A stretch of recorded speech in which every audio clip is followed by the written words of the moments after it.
बड़ा क्या करें। देखिए, ये उन लोगों के लिए जिन्होंने अपने अपने कंट्री में जहाँ पे रह रहे हैं उन्होंने फायर नंबर अचीव कर लिया है और वो बढ़िया पैसा बना रहे हैं रीजनेबल अमाउंट काम करके।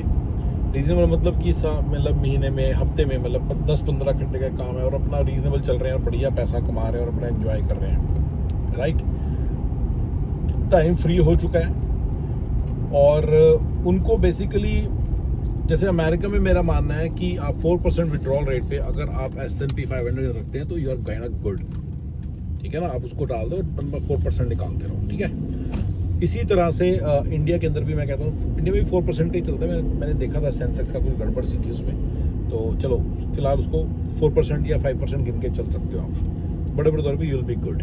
राइट, तो देन अगर आप अमेरिका में बैठे तो 4% चुपचाप निकालते रहो हर साल and you will be fine, and that is what your fire number should be. Like अगर आपका खर्चा अप्रॉक्सीमेटली, मेरे को लगता है कि 150 में एक बंदा थोड़ा सा खुद काम करके मिडिल माइनस लाइफस्टाइल में 150 के में खर्च चला सकता है बढ़िया, तो फिर then your number comes up about 3 million, about कितना बना, 4 मिलियन के करीब आ रहा है। ठीक है, चलो ठीक है, तो 4 मिलियन आपने अचीव कर लिया, आप फ्री बैठे हो। और इंडिया में अगर आपने मान लो 2-3 करोड़ अचीव कर लिया और आप 5 करोड़ अचीव कर लिया, ना आप फ्री बैठे हो। ठीक है ना, यानी कि अप्रॉक्सीमेटली आपने $500,000 के करीब बना लिया है, $500,000, तो आप बिल्कुल फ्री बैठे हो। ठीक है ना, तो इन दोनों सूरतों में अब आप फ्री बैठे हो, आपके पास रिलेटिवली कम टाइम है, क्योंकि आपने फायर नंबर में जो तरीका मैंने बताया उसमें तो बढ़िया हो गया ना सारा।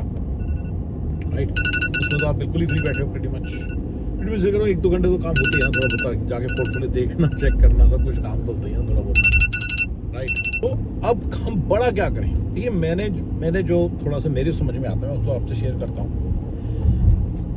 कुछ बिजनेसेस ऐसे होते हैं जो ना 3x, 4x और 5x पे बिकते हैं रेवेन्यू के। यानी कि अगर आपने कंपनी खोली, उस कंपनी का लेट से, अगर आपको पता हो तो रेवेन्यू लेट से 1 मिलियन है, तो उसके अंदर 700 के का खर्चा, तो 300 के उसका प्रॉफिट है, ग्रॉस मार्जिन है, ग्रॉस प्रॉफिट है। उसमें से फिर उसका टैक्स टूक्स दे के बितदा जो है 3 मिलियन है, 300,000 है। Earning before interest, tax, depreciation and amortisation, यानी कि अपने ऑपरेशनल जो आपका प्रॉफिट आया वो ये आया।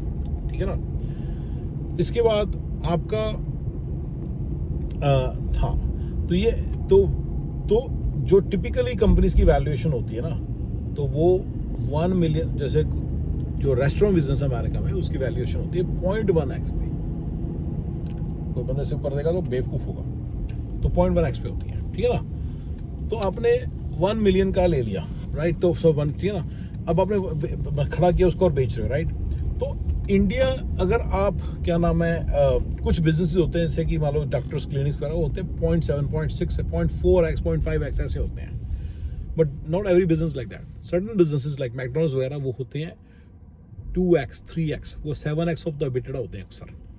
राइट, तो इसी तरह से कुछ बिजनेस होते हैं, होटल्स वगैरह होते हैं 3x, 4x, 5x ऐसे होते हैं, रियली मतलब सॉलिड। ठीक है ना, तो जो कंसल्टेंसीज होती हैं जैसे जब जो अनलिस्टेड कंसल्टेंसीज है वो कई बार 2x, 3x होती हैं, यानी कि रेवेन्यू का 2x, 3x is lot of money, क्योंकि उन लोगों के मार्जिन होते हैं 10%, 15%। अगर उनके मतलब उनका अगर वो जितना उन्होंने अगले 15 साल में अर्न करना था उतना तो उनको पहले साल ही मिल गया, तो दैट्स ह्यूज मनी। अभी तक का इतना बड़ा नंबर मिलता है उनको। So now having said this, तो ये मेरे हिसाब से एक बहुत बड़ी, मतलब ये इस तरह के किसी बिजनेस में जिसका ना कि जिसके अंदर ना वैल्यू ज़्यादा मिले। ठीक है, so this is one. Second जो है बिजनेसेस, वो हैं सेट ऑफ बिजनेसेस, वो हैं रिलेटेड टू, मेरे को लगता है IPO से रिलेटेड। यार IPO अगर निकल जाता ना तो आप सीधा मतलब कि 5x, 10x, 15x, 20x मांग सकते हो, मतलब आप हाथ में तक भी अपनी वैल्यूएशन लेके जा सकते हो। ठीक है, और बहुत अच्छी वैल्यूएशन मिलती है अगर आपका IPO निकल जाता है। अगर आप प्रोडक्ट कंपनी, उसमें भी वैल्यूएशन बहुत ज़्यादा मिल जाती है। ये मुझे अपनी IT के अंदर 3 लेवल पता है, पर मैंने होटल भी बताया था, ऐसी सिर्फ IT नहीं है। ठीक है ना, तो प्रोडक्ट कंपनीज के 100x भी वैल्यूएशन मिल जाती है। तो ये जो चीज़ है ना, इस तरह को भी बिजनेस पकड़ना पड़ेगा। ठीक है, अगर आप इंडिया में हो तो मैं पता क्या कहूँगा आपको, पॉलिटिक्स बेस्ड कोई बिजनेस जहाँ पे पॉलिटिकल आपका इन्फ्लुएंस, मतलब आपको लेना की, और वो पॉलिटिकल इन्फ्लुएंस होता है, पॉलिटिकल इन्फ्लुएंस बनाना स्टार्ट करो। 10 साल लगेंगे, 15 साल लगेंगे, लेकिन आपकी चीज़ ऐसी बनेगी जो आपके फिर सारी पुश्तें खाएंगी। इंडिया के अंदर। यहाँ पे भी पॉलिटिकल लेवल है, पर वो मैं तो उसके बारे में ज़्यादा नहीं जानता। आई नो दैट कि at least I am much below that. यहाँ पे ना पॉलिटिकल लेवल बहुत ऊपर से स्टार्ट होता है, where you can utilize politics to get something done. जैसे मस्क का लेवल, उस लेवल पे तो हम लोग से कोई भी नहीं है, बमानी भी नहीं है। तो ऐसे से कुछ बिजनेसेस को आपको सोचना पड़ेगा। मैं लिस्ट बना दूंगा जो मेरे को समझ में आते हैं, और मैं आपको बता दूंगा वो। राइट, इंडिया में होते हैं कुछ ऐसे, कुछ जैसे गवर्नमेंट कॉन्ट्रैक्ट्स होते हैं 100 करोड़ के, 25 करोड़ के, 50 करोड़ के। फिर वहाँ पे उसके हिसाब से फिर आपकी डीलिंग होती है। तो वो अगर बिजनेस में घुस जाते तो आपको मजा आएगा। किसी भी तरह का हो सकता है, IT से रिलेटेड होता है, नॉन IT भी हो सकता है। गवर्नमेंट के कॉन्ट्रैक्ट्स, बड़े कॉन्ट्रैक्ट्स पर, छोटे नहीं, जो ओनर ऑपरेटर मोड में करने पड़े वो नहीं बात कर रहा मैं, बात कर रहा हूँ बड़े कॉन्ट्रैक्ट्स की। ठीक है ना, तो ऐसी सी किसी चीज़ में आपको घुसना पड़ेगा। ठीक है, ऑलराइट जी, थैंक यू।